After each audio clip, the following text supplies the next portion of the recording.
Chair Gensler, we welcome you before the committee.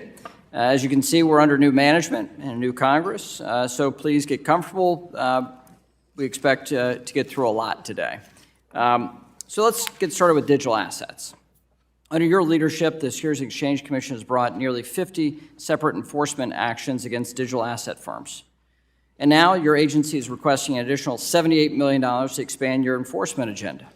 At the same time, you've refused to provide clarity on whether digital assets offered as part of an investment contract are subject to securities laws, and, more importantly, how these firms should comply with those laws.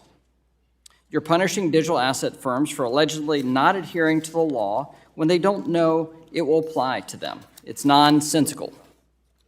The administration said it, the Fed has said it, and I'll say it again. Congress must provide clear rules of the road for the digital asset ecosystem because the regulators cannot agree. Regulation by enforcement is not sufficient nor sustainable.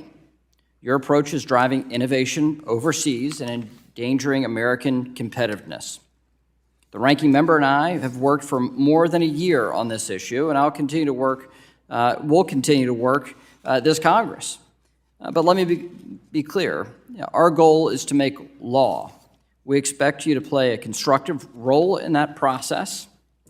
Now, next up, we'll discuss your overly aggressive and very expensive rulemaking agenda. In the past 2 years, the Commission has proposed 53 new rules at a breakneck pace. That's twice as many rules as your predecessor, Mary Jo White and Jay Clayton, in the same amount of time. This raises serious concerns that the rulemaking process is being rushed, undermining the quality of our securities laws, and risking negative unintended consequences. These concerns have been echoed by senior personnel at your own agency, and they are similar concerns raised while you were at the CFTC. Time and time again, you've cut the public out of the rulemaking process with unreasonably short comment periods, even for major rules like your disastrous climate disclosure proposal and equity market structure overhaul. You failed to justify these significant rules with thorough evidence, careful studies, and even cost-benefit analysis. I look forward to hearing why the Commission is rushing to make such dramatic changes in our public markets based on paltry economic analysis and limited public input. Finally, it appears you've been so busy weaponizing the Securities and Exchange Commission to push your agenda that you've forgotten a key pillar of the Commission's statutory mission, capital formation. Unlike you, this committee is working to strengthen public markets, help small businesses and entrepreneurs, and increase market access for all investors to ensure the long-term growth and prosperity of this country. I'll close with this. Chair Gensler, your responses to congressional inquiries have been unacceptable.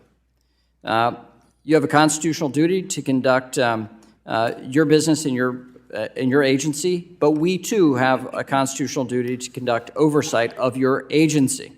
Under our jurisdiction, we intend to do that, and we will continue to do so aggressively. But it is your duty to respond and comply with congressional inquiries.